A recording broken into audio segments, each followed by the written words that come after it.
I'm Sarah Wilson, the host of the Roots and All podcast. Jake asked me to come on and talk to you about my wildlife garden. So here it is. And the first question that he asked me was, are there any areas in my garden where I feel a conflict between the aesthetic look of it and the benefits to wildlife? So I thought I would start off by standing in front of this area, which is definitely problematic. So over the back there you've got a big bramble patch, which is where our family of foxes live, and they're about 10 metres from our house, so we are quite up close and personal with them. But as you can see, it stops us from putting too much in the way because we don't want to block their tracks across our garden, which they come and explore at night, especially with the cubs. We don't want to disturb them, and also the area in front is a really good area for wildlife foraging, so there's lots of things living in there, creatures large and small.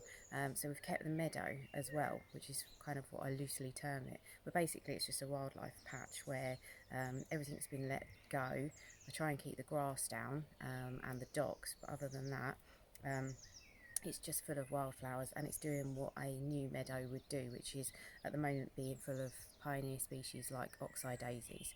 So this is absolutely the eyesore of my garden, but I feel like at the moment there's not a lot I can do about it. So for now we just leave it and enjoy the wildlife that it brings in.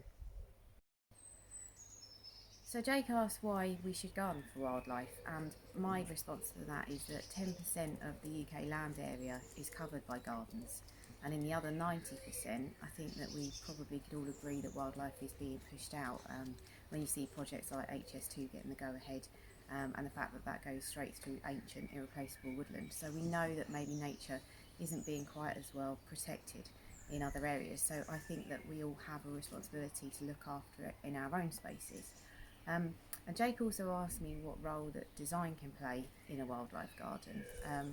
My personal garden here is not the best example of that because I just like flowers too much, so I cram it full of every plant known to man. And also my garden's only 2 years old.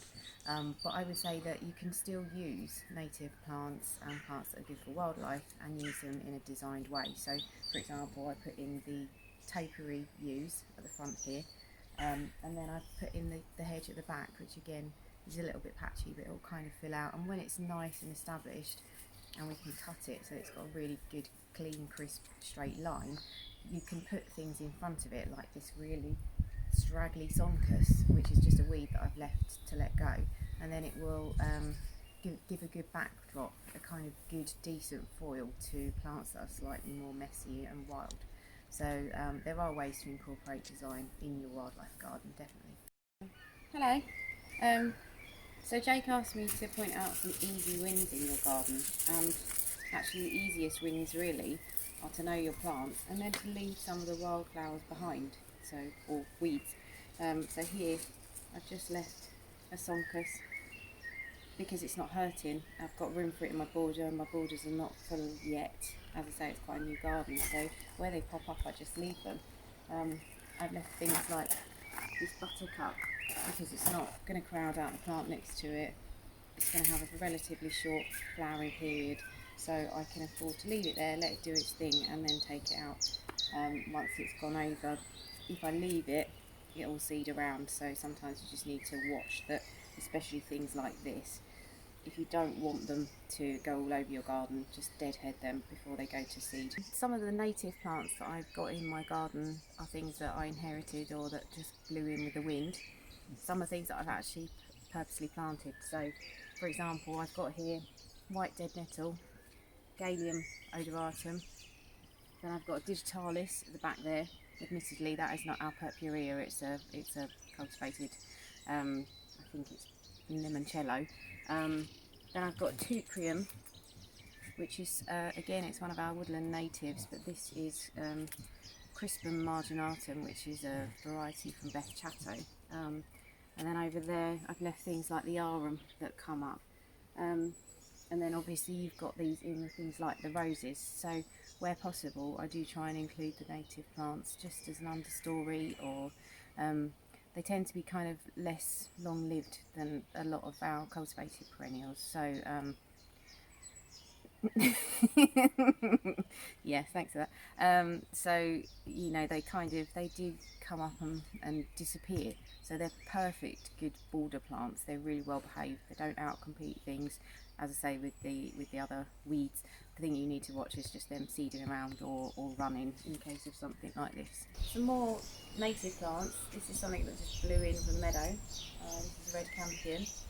Then over here we can't see it, but I've got a white ragged robin. That's something that I put in. And then just over there, last year was a huge patch of knapweed, and that was just covered all year in insects who were on it for the pollen and nectar. So, you know, another question Jake asked me was, why do I feel it's important to have native plants in the garden? And I think it's vitally important because when you see them in action, when you actually let them flower, you realise just how covered they are in insects. And that's just the ones that you can see. You know, quite often you can't find the eggs on a plant, and the native plants are particularly important at providing host species for the larval stage of our invertebrates. So, you know, as I say, you might not even know the good that they're doing, but if you do a little bit of research, you'll find out just how important they are. And I think that it's really, really necessary to have them in our gardens for that reason. I'm not saying that we need to have them completely and nothing else, but I do think we need to definitely include quite a large percentage in our gardens if we can, if we've got the space. So I'm going to share my top 3 areas of the garden for wildlife, and this is number 1. This is my stand of rosebud, a willow herb. When it gets flowering, it will be just maybe 4 foot tall, bright pink flowers. It will flower for ages, and it's the best food plant for hawk moths. So I just leave it. It looks fine now. It's lush and green, and as I say, it will last throughout the year. Until, I mean, even when it goes to the seeding stage and it gets those fluffy seed heads on it, it still looks attractive. It is a pain. It does run. I had to weed it out from that entire length of this border just a few weeks ago because it had gone everywhere. So it is a thug. You do need to keep an eye on it, but it's such good value as a border plant. You know, if I had a choice between planting this or an invasive Persicaria, I would choose this every time because of the wildlife value. So this is my other top wildlife plant. This is Cephalaria gigantea. Again, it is another absolute pig because it will seed around. You can see I've got 2 here. One of these is going to have to go because they're just going to outcompete each other. But when it comes out, it's like a huge version of knapweed. It gets pinkish flowers, lovely creamy yellow, and it is covered in hoverflies. It's the best plant I've ever seen for hoverflies. I had one in my other garden. You can see it in the summer. I've got pictures of it, and it's got about 7 different species on one plant of hoverfly. It is just amazing. So yeah, I couldn't fault this as a wildlife plant. It's fantastic. And this is my 3rd favourite plant for wildlife. This is figwort, and again, it looks good at this time of the year. It will flower. You probably won't notice it. The flowers are so nondescript, but they are covered in bees. Bees love it. And also, I had some moths, the mullein moth, eating my verbascums last year, and I kind of let them be, and they seemed to be, they didn't affect them too much. But they did actually come and eat this too. So this is a food plant for caterpillars of the mullein moth. So it's good because it was almost a sacrificial plant. So I think it probably saved my ornamental verbascums in a way. Again, it is a pig. It will seed around your garden, and to weed it out is not the easiest thing in the world because it makes these funny little kind of almost transparent tubers which you kind of really need to get in and dig out. But it's such a good plant for bees, and obviously it's a host plant, so I let it stay. So my final tip, if you want a wildlife garden and you're starting from scratch, is to just be really relaxed about it and don't panic. I think that a lot of people get fear when they start leaving things be in their garden and start letting it get a bit untrimmed. And I think that the human instinct is to just think it's going to take over, or there are going to be things that pop up that I then can't control. I'm not saying it's not a little bit more hard work, but you know, the world won't fall apart if you leave a few things be to see how they behave.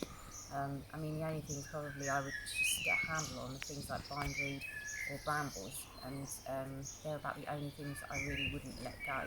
And obviously trees, if they're in the wrong place, you need to get those out sharpish. But yeah, you just need to kind of relax your control on the reins a little bit and see what happens. And I think you'll be pleasantly surprised. You know, it's a learning curve, and a lot of us don't know what we're doing. We're not ecologists, we are just gardeners, and we need to kind of overlap the disciplines and improve our knowledge. So the only way we're going to do that is through observing and experimentation, and we're all in this together, because as I say, I don't think there's that many people with the knowledge yet to be kind of telling us what to do. So yeah, let's all get out there and try it and see what happens.